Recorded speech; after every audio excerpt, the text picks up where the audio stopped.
साथियों, बहुत बहुत स्वागत और अभिनंदन है आप सबका हिंदी पथ चैनल पे। साथियों, हम आशा कर रहे हैं आप लोगों की तैयारी बहुत अच्छे से और अच्छी दिशा में चल रही होगी। तैयारी को थोड़ा और तेज़ी से आप लोग करते रहिए ताकि परीक्षा में एक सीट आपके नाम हो। और उस तैयारी को थोड़ा अच्छा बनाने का प्रयास करते हैं। यहाँ प्रश्नों की श्रृंखला शुरू करते हैं। तो पहला प्रश्न लेते हैं कि इसमें से कौन द्विवेदी युग का कवि नहीं है? तो अयोध्या सिंह उपाध्याय हरिओद, सोहन लाल द्विवेदी, राम नरेश त्रिपाठी या फिर मैथिली शरण गुप्त।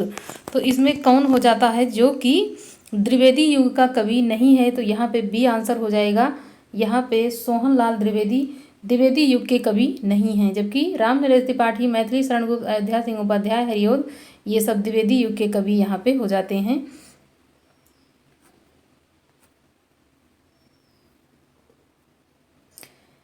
अगला प्रश्न यहाँ पे लेते हैं कि करते तुलसीदास भी कैसे मानसनाथ महावीर का यदि उन्हें मिलता नहीं प्रसाद। पंक्तियों के रचनाकार कौन हैं?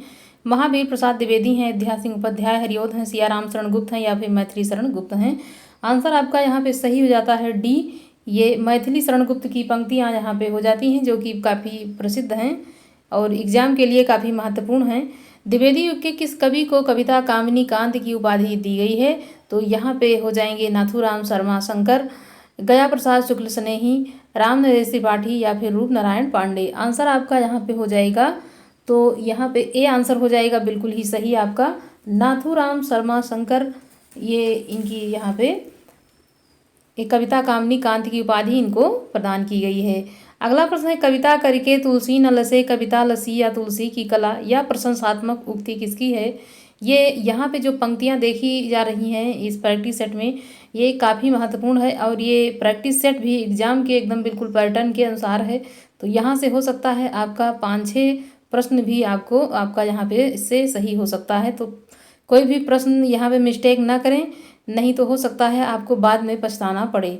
तो कविता करके तुलसी न लसे, कविता लसी या तुलसी की कला, या प्रशंसात्मक उक्ति किसकी है? तो यहाँ पे मैथिली शरण गुप्त जी की है, रामचंद्र शुक्ल या फिर बाल मुकुंद गुप्त या फिर अयोध्या सिंह उपाध्याय हरिओद जी की पंक्ति हो जाती है। डी आंसर हो जाएगा, अयोध्या सिंह उपाध्याय हरिओद की पंक्ति ये हो जाती है। अगला प्रश्न यहाँ पे है कालक्रम की दृष्टि से सबसे पुराने कवि कौन हैं? तो चंद्रवरदाई हैं, सरहपा हैं, सूरदास या फिर विद्यापति। तो कालक्रम के हिसाब से देखा जाता है तो सरहपा जो हैं ये प्रसिद्ध कवि, ये पहले मतलब पुराने कवि के रूप में ये हो जाते हैं। तो यहाँ पे प्रश्न नंबर 6 हो जाता है कि हिंदी साहित्य का सुबोध इतिहास किस लेखक का इतिहास ग्रंथ है? ये यहाँ पे हो जाएगा पद्मलाल पुन्नालाल बख्शी, डॉक्टर नामवर सिंह, यहाँ पे देश राज घाट भाट या फिर डॉक्टर गुलाब राय। आंसर आपका जो सही हो जाएगा वो हो जाता है यहाँ पे डी, गुलाब राय की ये हो जाएगा। हिंदी साहित्य का सुबोध इतिहास काफ़ी महत्वपूर्ण हो जाएगा। हिंदी साहित्य का सुबोध इतिहास किसका हो जाएगा? डॉक्टर गुलाब राय का। अगला प्रश्न यहाँ पे है आदिकाल का समय काल क्या हो जाएगा? 993 से या फिर यहाँ पे 1318 ईस्वी तक, 750 से 1050 ईस्वी तक, और उसके बाद में यहाँ हो जाता है 1050 से 1375 तथा 768 से 1368 ईस्वी। कौन सा आंसर सही हो जाएगा इसमें?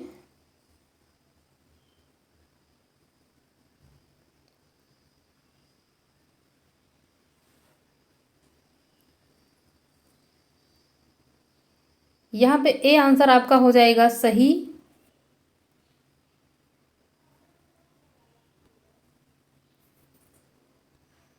अगला प्रश्न यहाँ पे है भीषम देव रासो का 12 मासा जो विरह वर्णन किस मास से प्रारंभ होता है? आषाढ़ से, बैसाख से, सावन से या कार्तिक मास से? तो जो भीषम देव का 12 मासा है ये कब से प्रारंभ होता है ये पूछा जा रहा है। डी आंसर हो जाएगा, कार्तिक मास से ये शुरू होता है। कब से? तो यहाँ पे कार्तिक मास हो जाएगा।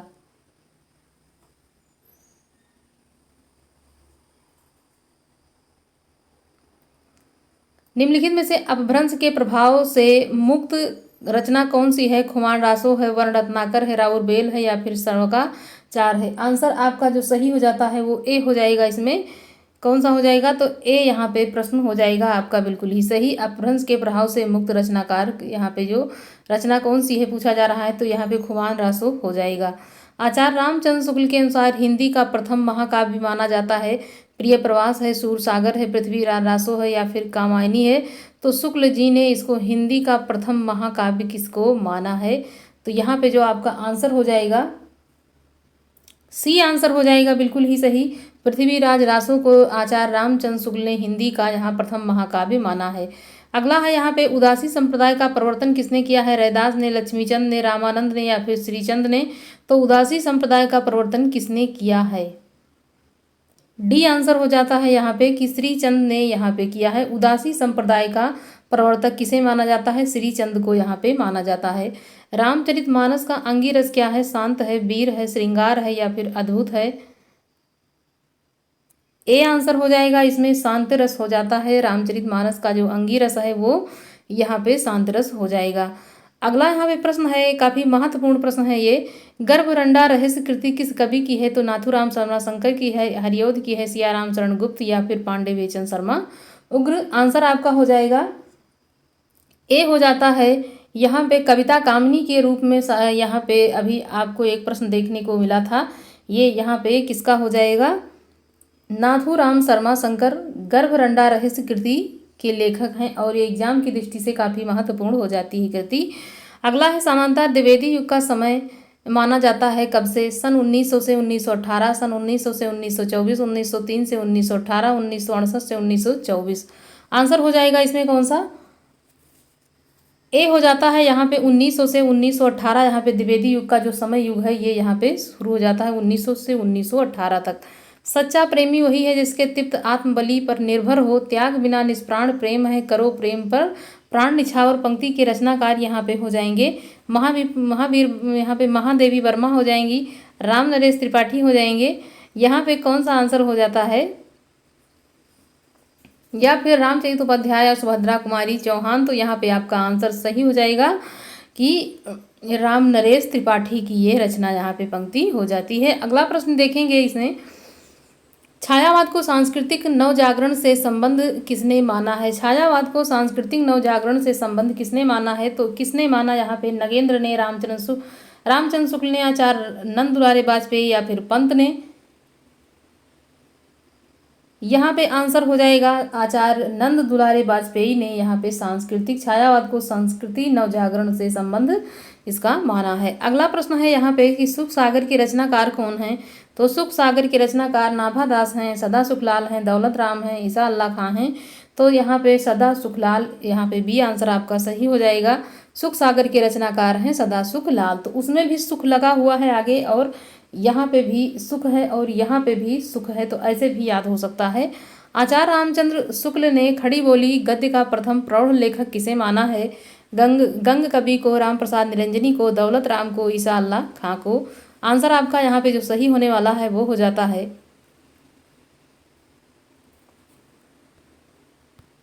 बी आंसर हो जाएगा बिल्कुल ही सही, राम प्रसाद निरंजनी यहाँ पे हो जाता है। आधुनिक काल की किस काव्यधारा में रहस्यवाद की भावना पाई जाती है? तो किसमें देखने को मिलती है रहस्यवाद की भावना? काफी महत्वपूर्ण प्रश्न हो जाएगा। द्विवेदी युग, प्रगतवादी युग, छायावादी युग या फिर प्रयोगवादी युग? तो यहाँ पे सी आंसर हो जाएगा छायावाद, यहाँ पे रहस्यवाद की भावना इसमें देखने को मिलती है। अगला प्रश्न है, हृदय का मधुर भार काव्य कृति है आचार्य रामचंद्र शुक्ल की, पंत की, प्रसाद की या फिर निराला की? आंसर आपका यहाँ पे हो जाता है ए आंसर हो जाएगा बिल्कुल ही सही यहाँ पे। तो यहाँ पे आचार्य रामचंद्र शुक्ल की काव्य कृति हृदय का मधुर भार। अगला है, जूही की कली पर अश्लीलता का आरोप लगाकर किसने वापस कर दिया था? तो यहाँ पे वापस करने वाले कवि का नाम पूछा जा रहा है, और जो यहाँ पे लेकर गए थे उसका नाम हम अभी बताते रहे हैं। तो महावीर प्रसाद द्विवेदी ने उसको वापस कर दिया था। और लेकर कौन गए थे? तो यहाँ पे निराला जी लेकर के गए थे जूही की कली को, मतलब कि सरस्वती पत्रिका में जो है उसमें संपादित करने के, छापने के लिए। तो यहाँ पे अश्लील का आरोप लगा करके महावीर प्रसाद द्विवेदी जी ने इसको वापस कर दिया। स्वच्छंदतावाद का प्रवर्तक आचार्य शुक्ल ने किसे माना? श्रीधर पाठक, लोचन प्रसाद पांडे, मुकुटधर पांडे, महादेवी वर्मा को? तो स्वच्छंदतावाद का प्रवर्तक यहाँ पे किसे माना गया है, ये प्रश्न यहाँ पे पूछा जा रहा है। ए आंसर हो जाएगा श्रीधर पाठक को यहाँ पे प्रवर्तक के रूप में जाना जाता है। किसका? स्वच्छंदतावाद का। अगला प्रश्न, छायावाद को शक्ति काव्य के रूप में किसने परिभाषित किया? रामदरस मिश्र ने, रामस्वरूप चतुर्वेदी ने, या फिर यहाँ पे हो जाता है कि नंद दुलारे वाजपेयी या फिर धर्मवीर भारती। तो यहाँ पे आपका जो आंसर यहाँ पे है, पीछे छूट रहा है, ये राम स्वरूप चतुर्वेदी। आंसर आपका बी हो जाएगा बिल्कुल ही सही। छायावाद को शक्ति काव्य किसने कहा? तो अब इसको याद कैसे करेंगे कि शक्ति काव्य, शक्ति किसमें होती है? राम में होती है। एक रावण को मतलब इतना शक्तिशाली होते हुए भी राम ने उनका वध किया, रावण का। तो यहाँ पे आप किसको शक्तिशाली मानेंगे? राम को मानेंगे।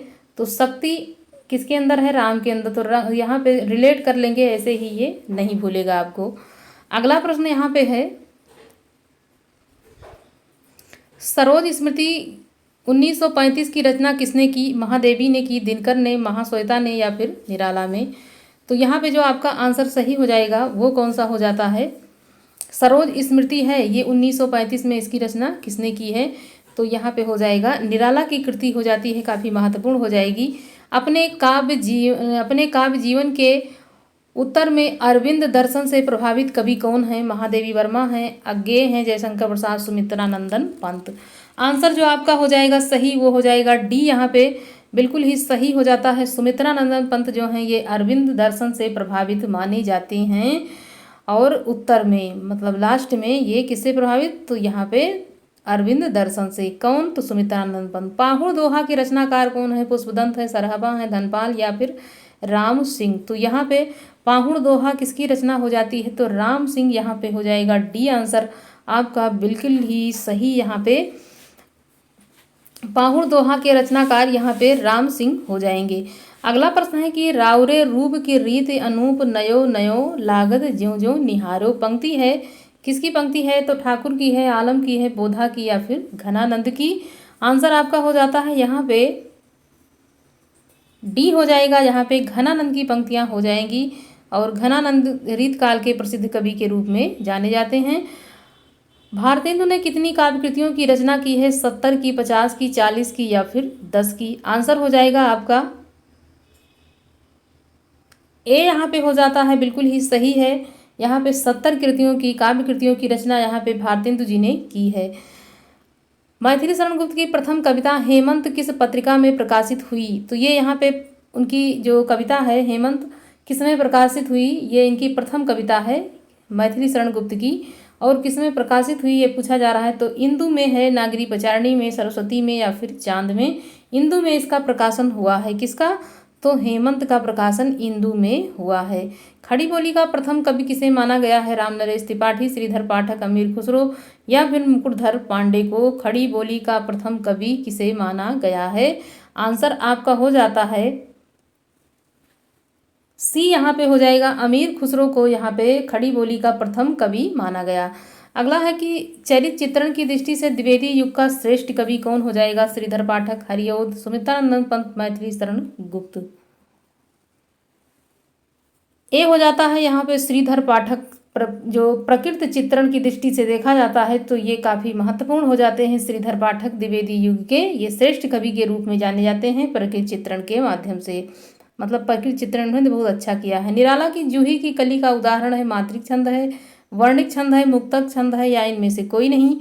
आंसर जो आपका हो जाएगा सही वो हो जाता है यहाँ के मुक्तक रचना के रूप में जूही की कली यहाँ पे प्रसिद्ध है। और ये पहली मुक्तक छंद में ये पहली कविता लिखी गई थी। किसके द्वारा? तो निराला के द्वारा ये लिखी गई थी।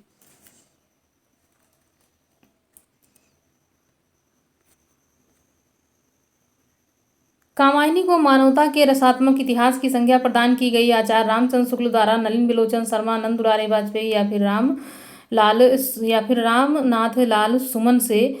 तो यहाँ पे आंसर आपका जो देखने को मिल रहा है सही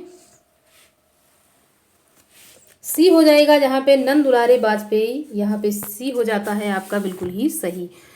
एकलव्य नामक कृति के लेखक कौन हैं? एकलव्य नामक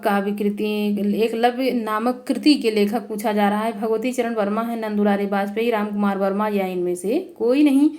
आंसर जो आपका हो जाएगा सी, यहाँ पे हो जाता है राम कुमार वर्मा की ये हो जाती है एकलव्य काव्य कृति नामक कृति। छायावाद की लघुत्रयी में कौन नहीं आता है? तो महादेवी वर्मा है, राम कुमार वर्मा है, माखनलाल चतुर्वेदी या फिर प्रसाद? तो लघुत्रयी के अंतर्गत प्रसाद नहीं आते हैं। यहाँ पे डी आंसर हो जाएगा आपका बिल्कुल ही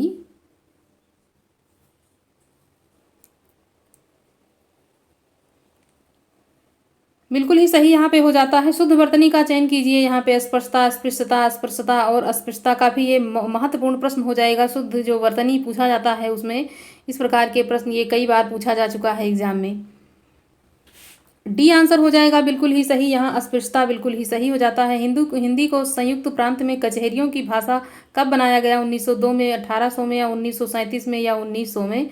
तो यहाँ पे जो आपका आंसर हो जाएगा ये यहाँ पे डी हो जाता है। 1900 में कचहरियों की भाषा, हिंदी को संयुक्त प्रांत में कचहरियों की भाषा बनाई गई। कब? तो 1900 में बनाई गई। राजा शिव प्रसाद किस भाषा के समर्थक थे? आम फाहम भाषा तथा नागरी लिपि, संस्कृतनिष्ठ, उर्दू, अरबी, फारसी, बहुल। तो ये किसके समर्थक माने जाते हैं? राजा शिव प्रसाद। यहाँ पे ए आंसर हो जाएगा। आम फाम भाषा नागरी लिपि के ये माने जाते हैं। भूगोल हस्तमलक ग्रंथ के रचयिता कौन है? शिव प्रसाद सितारे हैं, राजा लक्ष्मण सिंह, श्रद्धा राम फुल्लौरी या फिर नवीन चंद्र राय? तो यहाँ पे आंसर हो जाएगा आपका ए हो जाता है। यहाँ पे शिव प्रसाद सितारे हिंद की रचना हो जाती है। भूगोल हस्तमलक ग्रंथ के रचयिता यहाँ पे हो जाएंगे। इसमें से नाथ सिद्धों में गिने जाते हैं तो यहाँ पे कौन गिने जाते हैं? नाथों में जो गणना होती है किसकी होती है? यहाँ पे नागार्जुन, चरपट, जलंधर, गोरखनाथ, जड़ भरत। नागार्जुन, हरिश्चंद्र, गोरखनाथ, जड़ भरत, हरिश्चंद्र। यहाँ पे नाथ सिद्धों में गिनती जो होती है वो यहाँ पे हो जाएगा नागार्जुन, चरपट और जलंधर। ये आंसर आपका सही हो जाएगा। इसमें भारत भारती किस भावना की रूपरेखा की हो जाती है? तो दैन्य भावना, राष्ट्र भावना, प्रेम भावना, भक्ति भावना। ये काफ़ी महत्वपूर्ण हो जाएगा। बी आंसर आपका सही हो जाता है। भारत भारती के रचनाकार यहाँ पे मैथिली शरण गुप्त हो जाते हैं, जिसकी रचना कब हुई है? तो ये 1912 में इसकी रचना की गई। किसके द्वारा? तो यहाँ पे मैथिली शरण गुप्त के द्वारा। निम्नलिखित में से कौन सा काव्य ग्रंथ नहीं है? वैदेही वनवास, भारत भारती, पथिक, रसज्ञ रंजन। तो यहाँ पे कौन सा काव्य ग्रंथ नहीं है? कौन सा काव्य ग्रंथ के रूप में नहीं जाना जाता है? तो यहाँ पे डी आंसर हो जाएगा। ये नहीं जाना जाता है। रत्नाकर कृत गंगा अवतरण किस छंद में लिखा गया है? चौपाई में, दोहा में, रोला में या फिर घनाक्षरी में? यहाँ पे रोला में ये लिखा गया है। किसमें? तो रोला में लिखा गया है गंगा अवतरण यहाँ पे। तो सी हो जाएगा। सी आंसर आपका सही हो जाता है। यहाँ पे कवि सम्मेलनों का बादशाह कौन है? राय देवी प्रसाद पूर्ण है, हरिऔध हैं, स्नेही हैं या फिर यहाँ पे गिरधर कवि हो जाते हैं। तो जो यहाँ पे सम्मेलनों का बादशाह कहा गया है, किसे कहा जाता है? सी हो जाएगा। स्नेही जी को कहा जाता है यहाँ सम्मेलनों का बादशाह। अगला प्रश्न है कि कौन सी प्रवृत्ति द्विवेदी युग की नहीं है? राष्ट्रीय भावना, नीति आदर्श, इतवित्तात्मक, मार्क्सवादी। तो इसमें जो द्विवेदी युग का नहीं पूछा जा रहा है कि इसमें से कौन नहीं के अंतर्गत, तो यहाँ पे आपका आंसर हो जाएगा, यहाँ पे डी हो जाता है। मार्क्सवादी नियम इसमें नहीं है। हिंदी साहित्य के आदिकाल को किस विद्वान ने वीर काल नाम दिया है? जॉर्ज ग्रियर्सन ने, विश्वनाथ प्रसाद मिश्र ने, रामाशंकर शुक्ल रसाल ने या फिर मोहन अवस्थी ने? तो किसने कहा है हिंदी साहित्य के आदिकाल को किस विद्वान ने वीर काल कहा है? यहाँ पर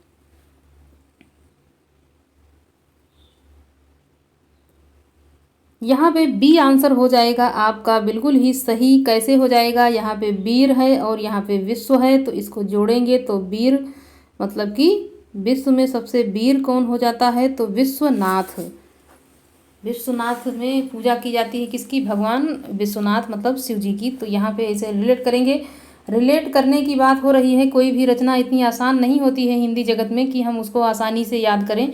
जब कोई भी उसमें एक अपना चाहे ट्रिक हो कुछ उसी हिसाब से उसको हम याद कर सकते हैं। नहीं तो इतनी सारी रचनाएं रहती हैं, कन्फ्यूजन हो जाता है। तो ऐसे ही कुछ ना कुछ अपने तरफ से उसको एक बना करके उन शब्दों के हिसाब से जोड़ करके याद करेंगे तो आसानी से ये याद हो जाता है। दिनकर का पर्यायवाची यहाँ पे है निशाचर है, प्रभाकर है, सुधाकर है या फिर विभाकर है? तो यहाँ पे कौन सा हो जाता है आंसर इसका सही? बिल्कुल तो प्रभाकर यहाँ पे हो जाएगा बिल्कुल ही सही। भारतेंदु की समय सीमा क्या है यहाँ पे? तो 1900 से 1920, 1857 से 1900, 1840 से 1900, 1848 से 1968। इसमें भारतेंदु की जो समय सीमा है क्या है ये पूछा जा रहा है यहाँ पे।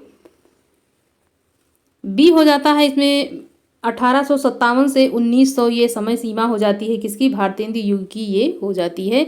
और अभी द्विवेदी युग की जो समय सीमा थी वो 1900 से 1918 तक यहाँ पे हो जाता है किसकी, द्विवेदी युग की। साकेत महाकाव्य, साकेत का काव्य रूप क्या है, महाकाव्य है, खंड काव्य है, प्रबंध काव्य या फिर मुक्तक काव्य है। तो यहाँ पे चारों में क्या हो जाता है साकेत,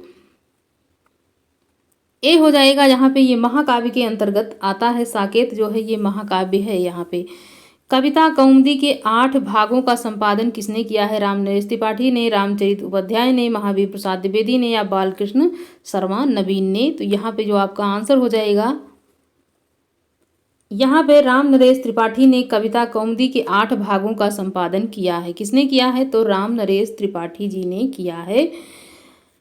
यहाँ पे है ब्रजभाषा ग्रंथ की पुस्तक श्रृंगार रसमंडल के रचनाकार कौन है, गोकुलनाथ हैं, विट्ठलनाथ है, या फिर बैकुंठमणि या फिर नाभादास हैं। तो ब्रजभाषा की पुस्तक श्रृंगार रसमंडल के रचनाकार हो जाते हैं इसमें विट्ठलनाथ। यहाँ पे आपका आंसर हो जाएगा बी, बिल्कुल ही सही। अभिबंधन में सही है तो अप प्लस ईंधन है, अप प्लस ईंधन, अप प्लस इंध, अप प्लस ईंधन। तो यहाँ पे आंसर आपका जो सही हो जाएगा वो है बी हो जाएगा, अप प्लस ईंधन यहाँ पे हो जाएगा।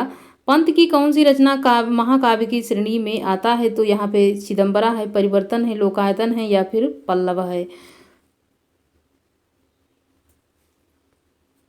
यहाँ पे लोकायतन हो जाता है जो यहाँ पे महाकाव्य की श्रेणी में आता है। किसकी रचना है, तो ये हो जाएगी किसकी, सुमित्रानंदन पंत की। बद्धाक्षर की अंतिम ध्वनि होती है तो व्यंजन है, विसर्ग है, स्वर है, इनमें से कोई नहीं। आंसर आपका हो जाएगा इसमें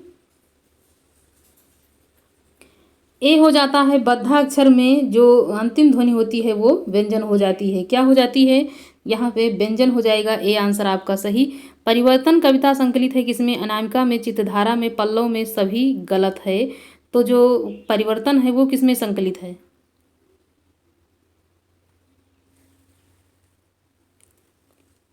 सी हो जाता है। यहाँ पे पल्लव में संकलित है। परिवर्तन नामक जो कविता है किसमें है, तो पल्लव में, पल्लव परिवर्तन ऐसे याद करेंगे, याद हो जाएगा। युग्म ध्वनि के उदाहरण हैं, प्रसन्नता है, संबल है, प्राण है या प्रकर्ष है। तो युग्मज ध्वनि, युग्मक ध्वनि के उदाहरण इसमें कौन से हो जाते हैं, ए यहाँ पे हो जाएगा बिल्कुल ही सही। प्रसन्नता है यहाँ पे उदाहरण इसका युग्मज ध्वनि का। अगला प्रश्न है कि पंत के किस रचना पर लोक यहाँ पे सोवियत लैंड नेहरू पुरस्कार, सोवियत लैंड पुरस्कार मिला था, चिदम्बरा पर कला और बूढ़ा चांद, परिवर्तन या फिर लोकायतन। आंसर आपका जो सही हो जाएगा वो है यहाँ पे डी हो जाता है, बिल्कुल ही सही। यहाँ पे लोकायतन पर इनको मिला था सोवियत लैंड पुरस्कार। यहाँ पे मिला है, किसको मिला है, तो यहाँ पे सुमित्रानंदन पंत जी को मिला है। हिंदी में अनुनासिक वर्णों की संख्या कितनी है, 4 है, 7 है, 3 है या इनमें से कोई नहीं। तो आंसर आपका हो जाएगा डी हो जाएगा, इनमें से कोई भी नहीं। अनुनासिक वर्णों की संख्या यहाँ पे कोई भी नहीं हो जाएगी। वैसे देखा जाए तो इसमें अनुनासिक की संख्या 4 हो जाती है, लेकिन इनमें यहाँ पे ऑप्शन कुछ इधर उधर कर दिया गया है। अगला प्रश्न है कि निराला की लंबी कविता नहीं है, पंचोटी प्रसंग, राम की शक्ति पूजा, शिवाजी के पत्र, वन वेला। यहाँ पे जो आपका आंसर हो जाएगा, निराला की लंबी कविता नहीं है। तो कौन सी उनकी नहीं है, राम की शक्ति पूजा तो उनकी लंबी कविता है।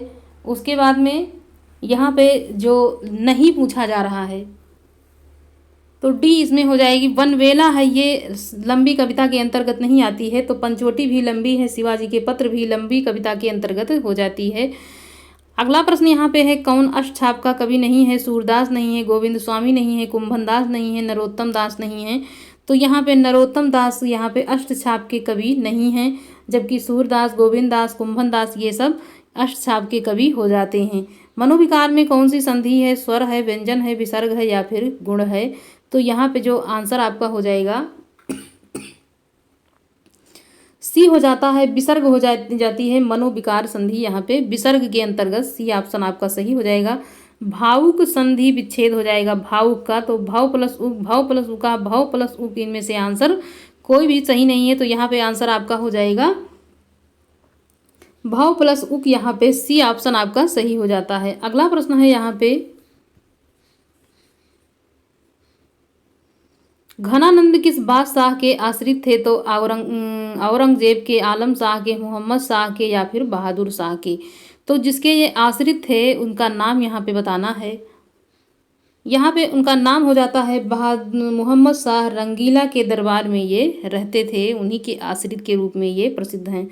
पपीहा जब पूछिए पीऊ कहाँ, समस्या पूर्ति किस कवि ने की है? प्रताप नारायण मिश्र ने, अंबिका दत्त व्यास ने, गोविंद गिल्ला भाई या फिर दुर्गा दत्त व्यास ने। तो यहाँ पे आंसर हो जाता है ए हो जाएगा, प्रताप नारायण मिश्र ने। पपीहा जब पूछिए पीहू कहाँ, ये बहुत ही प्रसिद्ध पंक्ति है और ये कई बार एग्जाम में आ चुकी है, तो इसको बिल्कुल छोड़ना नहीं है, इसको याद कर लेना है। अगला है बहादुर शब्द है तो यहाँ पे अंग्रेजी है, फारसी है, अरबी है या फिर तुर्की है। तो बहादुर जो है ये किस में हो जाता है?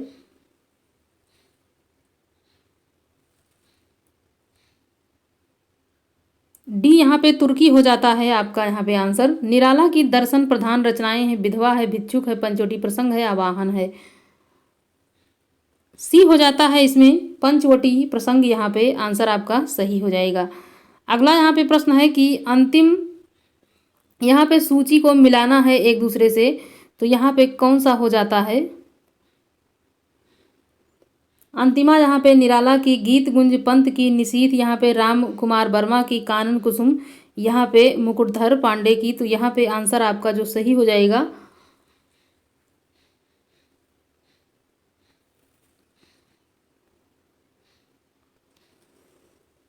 यहाँ पे 2 सही हो जाता है। अगला है कि विट्ठल नाथ का शिष्य नहीं है परमानंद दास, छीत स्वामी, गोविंद स्वामी या फिर नंददास। आंसर आपका जो सही हो जाएगा वो हो जाता है ए, यहाँ पे परमानंद दास यहाँ पे विट्ठल नाथ के शिष्य नहीं हैं। अगला है पुर्तगाली शब्द बताइए। तोप है, मील है, परात है, तुर्की है। तो पुर्तगाली शब्द बताइए यहाँ पे। सी हो जाएगा इसमें, परात जो है ये पुर्तगाली शब्द यहाँ पे हो जाता है। क्या हो जाता है? परात यहाँ पे पुर्तगाली हो जाएगा। अगला है परोपकार किस प्रकार का शब्द है? योग रूढ़ है, यौगिक है, शब्द रूढ़ है या इनमें से कोई नहीं। परोपकार किस प्रकार का शब्द है? बी हो जाएगा बिल्कुल ही सही, यहाँ पे यौगिक शब्द हो जाता है ये परोपकार। अगला प्रश्न है श्रीधर पाठक ने गोल्ड स्मिथी किस कृति का अनुवाद किया है? हर्मिट में, द ट्रेवलर में, डेजर्ट विलेज में, उपर्युक्त सभी में। तो श्रीधर पाठक ने जो गोल्ड स्मृति कृति जो है स्मृति की किस कृति का अनुवाद किया है? तो ये सब में, उपर्युक्त सभी में देखने को मिलता है। हर्मिट का भी किया है, द ट्रेवलर का भी, द डेजर्ट विलेज का भी। तो श्रीधर पाठक ने गोल्ड स्मृति की रचना यहाँ पे जो अनुवाद किया है। सभी आंसर यहाँ पे आपका हो जाएगा डी बिल्कुल ही सही, यहाँ पे डी यहाँ पे सही हो जाता है। साथियों यहाँ पे प्रश्नों का लेवल आज थोड़ा बहुत अच्छा है। आप लोग यहाँ से अपनी तैयारी को देखिए और आप अंदाज़ा लगा सकते हैं कि आपके कितने प्रश्न इसमें से सही हो रहे हैं और आपकी तैयारी कहाँ तक पहुँच चुकी है। ये बहुत ही मतलब ये प्रैक्टिस सेट आप लोगों के लिए चुन करके यहाँ पे रखा गया है। आप लोग अपनी तैयारी को अच्छी दिशा में लेके जाएं और अच्छा लगे तो लाइक आप लोग करते रहें। धन्यवाद।